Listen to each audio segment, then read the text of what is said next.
और वो social media के इस्तेमाल का आदी हो चुका है, लत पड़ चुकी है, तो समझ लीजिए बर्बादी की खाई की तरफ वो गिरता ही चला जा रहा है।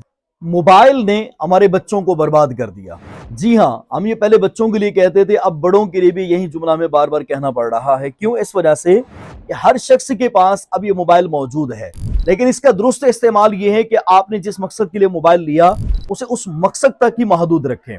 आप अगर कॉल के लिए, मैसेज के लिए, व्हाट्सएप के लिए या दीगर चीजों के लिए, तो वहीं तक रहें। आपके मोबाइल में, और आप वो मोबाइल आपका बच्चों के हाथ में, बड़ों के हाथ में, किसी भी फर्द के हाथ में है, और वो सोशल मीडिया के इस्तेमाल का आदी हो चुका है, लत पड़ चुकी है, तो समझ लीजिए बर्बादी की खाई की तरफ वो गिरता ही चला जा रहा है। जी हाँ, किसी भी बच्चे को, बच्ची को, या बड़े को, बूढ़े को आप मोबाइल देंगे, वो सोशल मीडिया के इस्तेमाल में आ जाएगा, तो समझ लीजिए उसके वक्त की बर्बादी, फिर नाजायज चीजें देखना, गुनाहों की तरफ ले जाने वाली चीजें देखना, वो उसमें धंसता ही चला जाएगा। तो बेहतर यह है कि बच्चों को, बड़ों को खुद भी सोशल मीडिया का कम से कम इस्तेमाल करवाएं, ताकि आपके वक्त की बचत हो और गुनाहों की तरफ बंदा ना जाए।